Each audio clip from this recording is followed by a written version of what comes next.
70,000 শিকল লাগাইয়া জাহান্নাম কেমন ভাবে আঁকড়াইয়া ধরবে। ও আমার বাবারা, রাসূল যদি জাহান্নামের ভয় কান্না করেন হাসরের ময়দানের কথা চিন্তা করে, আপনার আমার কি উপায়? কপাল খারাপ, এক ফোঁটা চোখে পানিও নাই। ওরে ডানে বামে তাকাইয়া দেখো এই বান্দার চোখে কেন পানি? ওরে ও টাকার জন্য কাঁদে না, বাড়ির জন্য কাঁদে না, ওর অন্তরে জাহান্নামের ভয়, ওর অন্তরে হাসরের ময়দানে সূর্যের গরমের ভয়।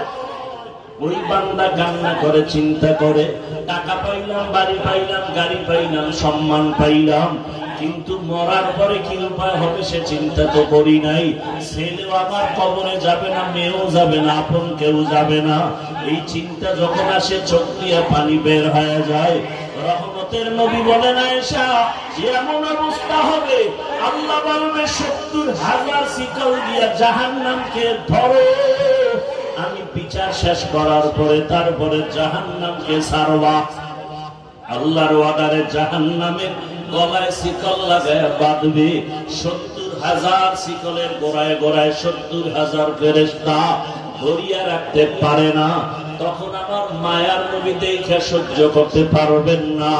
মায়ার নবী দেখবে মুসা নবীর কান্না, ঈসা নবীও কাঁদবে ওই হাসরের মাঠে, ইব্রাহিম নবীর কান্না, ঈসা নবীর কান্না। আম্মা জানকে নবী বলেন, আয়েশা তখন আমিও কান্নায় পড়ে যাব। সবাই নিজের জন্য কাঁদবেন, আর আমি মাওলার দরবারে মাকামে মাহমুদের সিজদায় পড়ে কাঁদবো আর বলবো, হে মালিক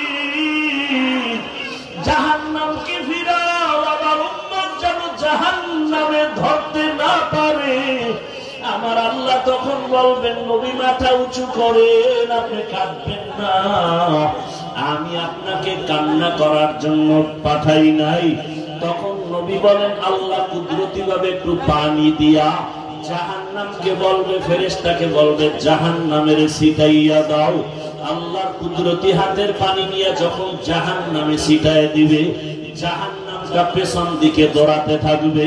ফেরেশতারা বলবে, আল্লাহ এমন কি পানি দিলা, 70,000 শিকল দিয়ে যে জাহান্নামের ধরে রাখতে পারি না, এমন কি পানি দিলা যে জাহান্নাম পেছনে ভাগতেছে? এটা কি জমজমের পানি নাকি আবে হায়াতের পানি নাকি কাউসারের পানি?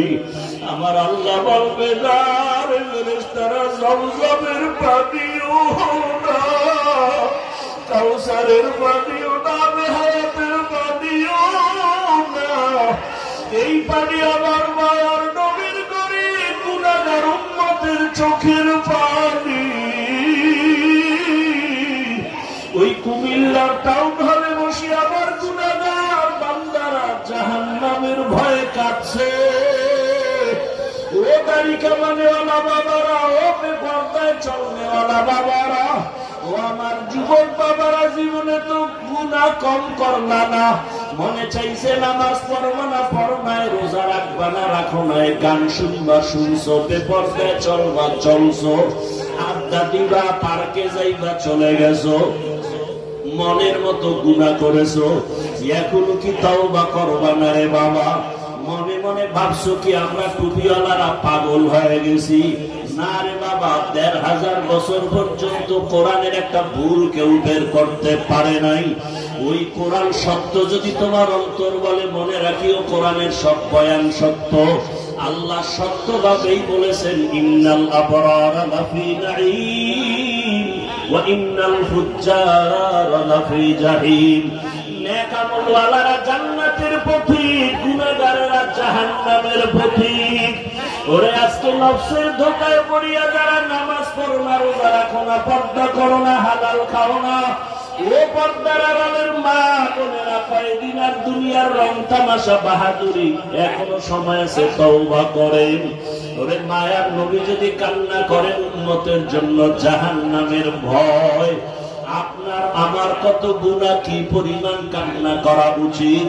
আল্লাহর কাছে তওবা করেন। আপনার মতো কত মা কত বোন বেপরদায় চলে না, নামাজ ছাড়ে না, মোবাইলে সময় নষ্ট করে না, এখনো পর্দা করে নামাজ আদায় করে, আপনারা কেন পারবেন না? ও যুবক বাবা, আপনার মতো যুবক ডাক্তার, ইঞ্জিনিয়ার, টাকার মালিক, স্কুল কলেজে পড়ে, 5 ওয়াক্ত নামাজ আদায় করে, আপনি কেন পারবেন না? 2 ফোঁটা চোখের পানি ছেড়ে আল্লাহকে মনে মনে ডাকেন, হে আল্লাহ, এই ময়দানে মনে হয় আমার মতো গুনাহগার কেউ নাই। মানুষ যদি আমার গুনার খবর জানতো, কেউ আমার এই চেয়ারে বসাইতো না, আমাকে সম্মান করত না, হাদিয়াও দিত না, সালামও দিত না। ও আল্লাহ, তুমি দয়া করে এত মর্যাদা সম্মান দান করেছো। এতদিন গুনার তালে পরে নফসের ধোকায়, শয়তানের ধোকায় কত রাত্র মোবাইলে তাকাইয়া গুনাহ করতে করতে রাত কাটাইছি। মোবাইল নিয়ে হাতে, হাতের গুনাহ, কানের গুনাহ, চোখের গুনাহ, অন্তরের গুনাহ করে রাত কাটাইছি। ও আল্লাহ, বুঝতে পারি না, আজকে থেকে তওবা করে ফেলতেছি।